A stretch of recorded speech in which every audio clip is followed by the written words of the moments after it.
What's the worst that could happen? So I took the 81 Challenger for a highway test drive to Rocket and back. It's an hour each way, and it's a great way to test any project vehicle. Unfortunately, I did not know that my shiny new Bluetooth stereo kills the audio and video recordings, so these are silent clips. Just needs a little fuel here and there. Oh look, it's all the people I passed. The procedure is as follows. Drop back 1/8 of a mile, drop down to 3rd gear, floor it, reel the car in, and then pass. It's not that it's gutless, it's just that it's, well, you know, gutless. Ah, that's it? That's a happy little swimming pool of gas.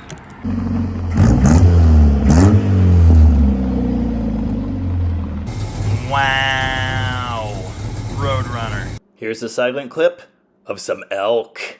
Lovely. Car and some nice lighting. And a burnout, which I did not do.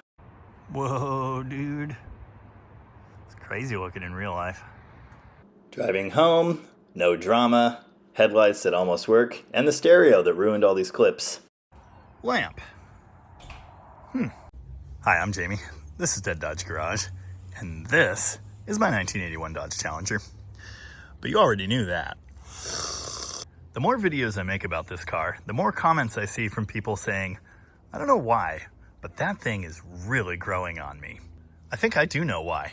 After driving this thing for several weeks as my regular daily driver and even my commuter for one day, I've realized it's kind of awesome.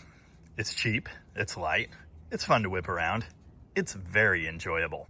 At least a handful of commenters have only recently realized this is a rear-wheel drive car, no matter how many times I explain that or show the engine under the hood pointed the correct direction. With its big 4-cylinder and its manual 5-speed transmission, this thing is, well, not a riot, but it's a lot of fun. It's not that it's amazingly quick. It certainly isn't. In future episodes, I do hope to rectify that by hot rodding this 4-cylinder Hemi engine a good bit. But it's fast enough. It's plenty quick for modern traffic. It'll pass all kinds of things, like 2 log trucks or an early CRX that really wants to race. Yet another clip that got ruined. Thanks, iPhone! I keep getting comments about things I should do to the engine, and that's great, but understand I basically already have a complete plan formed here. Balance shaft delete. Non-jet head or delete the jet valves in this head, port it, valve springs, aftermarket cam, header, dual side draft carburetors. Probably.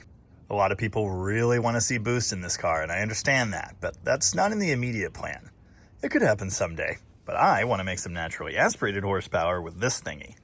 Even if it made 200 ponies, that would be very impressive. At the end of the last video, I said I wasn't going to do a video on this car for a little while. I was just planning to drive it, break it in, find the next things that need to be fixed. Well, I've found a couple. Let's get it back up on the lift, and I'll tell you all about it. How great did those silver wheels turn out? It really did transform the look of the car, and I couldn't be more pleased. Gold would have been cool too. All the problems I'm going to solve today are right in this region. And if you've been following along at home, you probably already know what they are. For one thing, in the last episode, you saw me shore up this totally destroyed center support bearing with some chunks of rubber.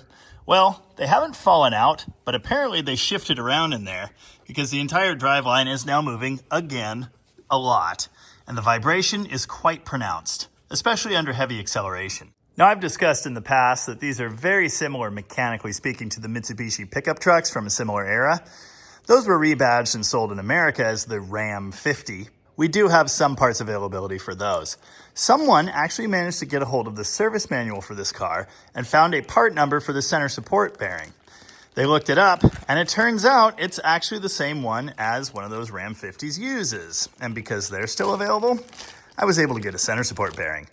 Why these aren't listed as fitting the 81 Challenger, I truly don't know. Several commenters suggested switching to a one-piece drive shaft, and I would certainly prefer to do that. But given what it would cost to have one built, I'm much happier spending $30 on a new center support. Hopefully that'll get me by for a long time. It's so nice today, I'm actually working with the door open. I shouldn't be doing car stuff at all. I should be on my boat. Oh, I probably should have gotten a new U-joint because this has to come apart to get to the nut to pull this center yoke out to get to the bearing thingy. It wouldn't be a terrible idea to just replace the U-joints while I'm at it, but I don't think they're bad in any way. checked them a couple times before, and they seem pretty tight. Remember, this thing doesn't even have 100,000 miles. Yeah, that's just normal diff play. Which reminds me, I have gotten a bunch of comments about putting a limited slip diff in here, which I certainly want to do.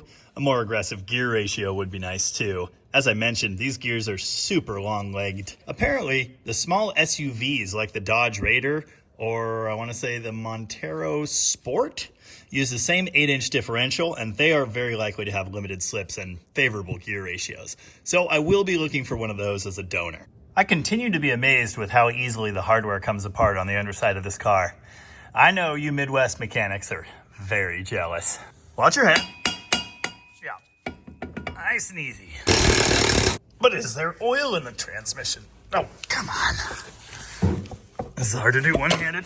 Well, not much. Carefully pulling the middle joint apart since the closest parts store doesn't have one. And I wing one of the irreplaceable, well, not really irreplaceable, snap rings across the shop. Thankfully, I heard where it landed. Don't ask me how I pulled that off, but I didn't ruin anything and I got it apart. Perhaps some fresh lubrication, but we'll press it right back into service. Why do I no longer own any 1 16" sockets? That's exactly what I need. Never mind, it's 27mm. The nut came right off, so I'm ready to separate out this yoke. Before I do that, I happened to check and notice there is no master spline. And what that means is when I reinstall this, I can clock it in any direction, but it has to be clocked correctly with that joint. Otherwise, these will be out of phase and all kinds of bad stuff will happen. So I'm gonna mark this with some kind of paint dot or stripe situation so I know where to put it. Got myself a mark on here and tapped it with a hammer like 3 times and it seriously just comes right off. Now the next question, does this pop right off or is this actually like a serious press fit? Woo! Aw. Definitely could have heated that inner race and made that a little less difficult, but it came off and I'm pleased with that.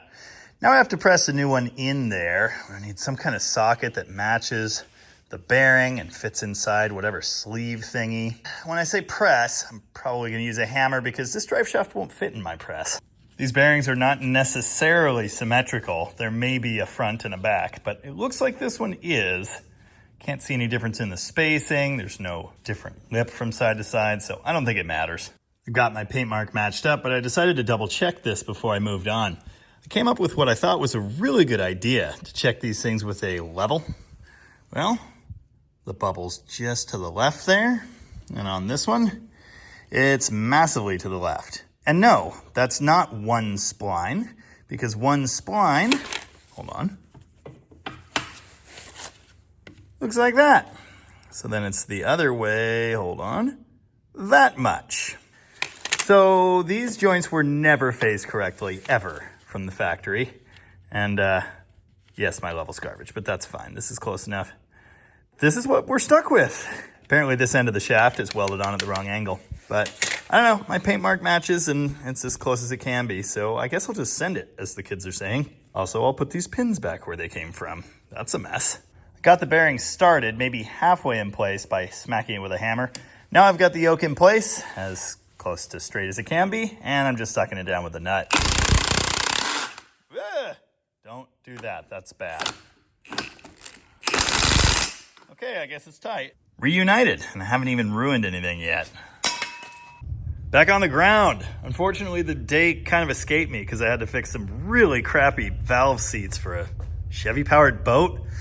Anyway, I had to get this thing out of here and put Dave's Barracuda back inside for the night. When I get back to this in like 2 days, we'll talk about the other really obnoxious thing, which is the drone from the exhaust. Yeah, I know that'll come as a surprise. It's almost like we have a type. It's like a week later or something. It's also fairly cold, but the 81 Challenger doesn't care. In fact, yesterday it was even colder. I fired this thing up, let it sit on high idle for like 5 minutes. It magically defrosted itself and drove great. Still can't believe this works. Anyway, as I was beginning to explain before I was interrupted by the inexorable passage of time, the drone from the exhaust in this thing is pretty terrible. And it's not that I'm surprised by that. I mean, it's a glass pack with a short side pipe. It's loud. I don't think it sounds like a Honda. I think it sounds kind of nice. but the drone on the highway is quite bad. I'm hopeful that I can retain the glass pack and simply add a tail section as I had always intended to do. And with the pipe coming all the way back here, it'll be farther from my ear and it won't hurt so bad. And to that end, I've got these. These are rusty old tailpipes that came in the Horde of Parts with the Superbird we grabbed out of Spokane last year. We found these up in the attic above the Superbird with a bunch of other exhaust parts. We ended up not using them on the car. We had a different system. And these, though they're NOS, are kind of crusty. Also, they've got turndowns for some reason. I grabbed both of these out of the scrap pile at Rocket thinking one of them may just have the bends that I need to match up to what I've already got. The bends on this one are pretty close. However, the axle section needs to be at more of an angle. So the way this is shaped right now, the tailpipe section kind of kicks out, here. So I think what I could do is just cut the pipe, bend it this way and weld it back together. I could also totally cut it and put in like a 22-degree bend or something. I need to do something similar up at the front because the way it's going to sit in there now, that will be pointed almost at the drive shaft. You may or may not have noticed that this is like a 2¼ inch pipe. The stuff I put on the car is 2.5 all the way back, so it is going to be a bit of a step down. I don't think the 2.6 liter Hemi will mind too much. I made an amazingly precise pie cut with the porta band and just kind of bend the pipe inward like that. Hopefully that's close. I can always enlarge it a little bit if I need to. And then we'll weld it back together. It's really close, actually. You can see the front is vaguely pointed at the exhaust system. I can make that work. Back here, I'm going to put a second pie cut out in the middle of this straight section, and I'm probably going to cut off the turn. I think this is going to work, probably. Not quite done welding that second pie cut or the front one. I did mostly weld the center one. No, you can't see it any closer than this. I need a 24-inch straight chunk of pipe and a 2.5 to 2¼ reducer. So I'm going to run to the parts store and see if I can't find those. Of course, I do need my keys to do that, and they are up there. Dang, just the tip is expensive. Perfect opportunity to test my shiny new Milwaukee cordless Sawzall. I'm using a blade that's labeled wood, but personally I think they're wrong. Okay, that could have been straighter. I bought the wrong adapter because of course I did, so I hacked it off, kind of sort of got the pipe section I bought somewhat fitting in there. That's attached at an angle to match up with the slightly angled pipe out of the muffler. It's now welded to that pipe. I've got everything in position ready to weld it to that little stub I left on there. I also need to weld this. It's a junction between the chunk of pipe I got and the tailpipe section, which again, I cut in 3 places, did that whole pie cut thing and got it curved and basically sitting where it needs to. It's pretty hideous, but also it'll work, I think. In a recent Rocket Restorations video, Tom hit me with a drive-by over my crappy welds. It's not that it's an unfair comment, just ouch. Well, it's an exhaust system.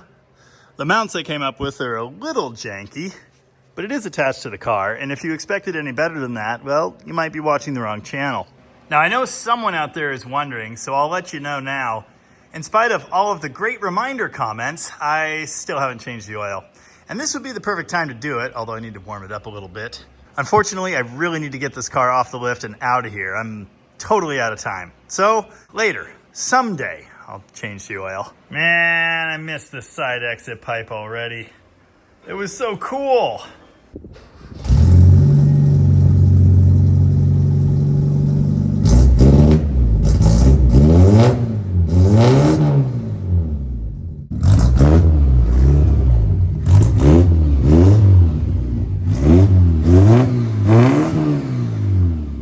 Well, it's not any quieter, but it is farther away from me.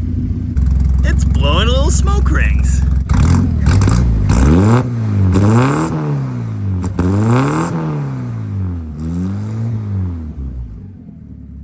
It does sound like a Honda, doesn't it?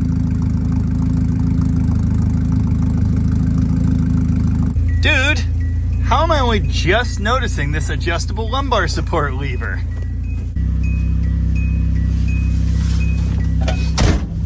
I think in an earlier video I said that door chime is the 3rd most obnoxious door noise I've ever heard. The first is a Kia from the early 2000s. I don't know what the second is.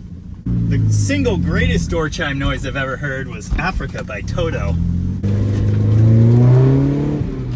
Yeah, it's quieter in here, but not by a lot. So on the next episode, I cut that tailpipe section and I put a second muffler in it. I'm gonna take it for a rip down at the river spot and test the vibration at the highest speed I can. I'll tell you right now, it's much better. Oh yeah, much better. In fact, I'm not really feeling it at all. I'm feeling like a resonating vibration from the exhaust with the engine speed, but yeah, that horrible like under me on acceleration, totally gone. All of the critics of this car think it's some horrible gutless piece of garbage from the 80s. It's slightly horrible, it's kind of gutless, and it's definitely from the 80s. But honestly, it's very fun to drive. I've tried to make that apparent.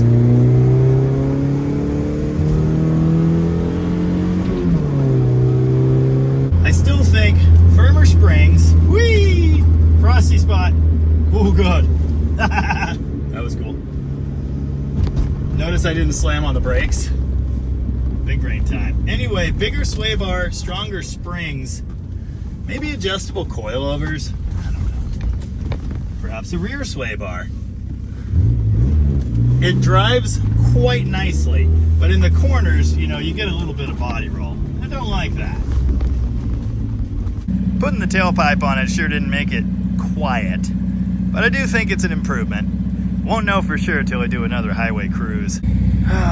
People are just the worst. I think I've made my point effectively by now. For what this thing cost me especially, it's good fun. What a lovely day. Haven't been down here in a while. Yeah, I definitely like it. Needs a tip. I have gotten countless comments asking for more videos on this car, so I'm glad to be able to bring you one today.